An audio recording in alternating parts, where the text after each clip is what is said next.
ஒரு முறை ஒரு அற்புதமான நிகழ்வு. அதாவது ஒரு அமலை இஹ்லாஸான முறையில செஞ்சா அல்லாஹ் அதற்கு அபரிவிதமான ஆற்றல் உண்டுன்றதை நமக்கு புரிய முடியும்.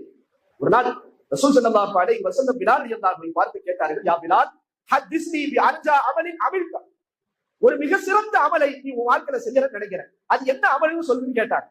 ஏன் யா ரசூலல்லாஹ், நான் என்ன அமல் செஞ்சேன்? அப்ப ரசூல் ஸல்லல்லாஹு அலைஹி வஸல்லம் சொன்னார்கள், நேற்று இரவு எனக்கு காட்டப்பட்டது சொர்க்கத்திலே உன்னுடைய காலடி சத்தத்தை நான் கேட்டேன் என்றார்கள். நானும் என்ன சொன்னாங்க, யார சொல்லலாம், நான் அப்படிலாம் ஒண்ணு பெரிய அமல்லாம் செய்யல யாரா சொல்லலாம், ஆனா ஒரே ஒரு அமலை தொடர்ந்து செய்யறேன். நான் என்ன அமல் என்று கேட்ட போது சொன்னார்கள், நான் எப்போது ஒரு முறிந்தாலும் உடனே ஒரு செய்து விட்டு 2 ரகாத்து தஹிய்யத்துல் வுது தொழுவேன் என்றார். ஹதீஸ்ல வருது, சில ரிவாயத்துகள்ல 2 ரகாத்து கிடையாது, எப்போது அவர்கள் ஒழு செய்தாலும் அவர்களால் முடிந்த ரகாத்துகள் தொழுவார்களாம்.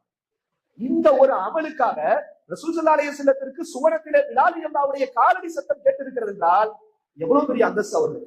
அல்லாஹ் அக்பர். அல்லாஹ் தஆலா எந்த ஒரு அமலையும் இஹ்லாஸாக செய்யக்கூடிய பாக்கியத்தை அல்லாஹ் தஆலா அனைவருக்கும் கொடுத்து அருள் புரிவானாக.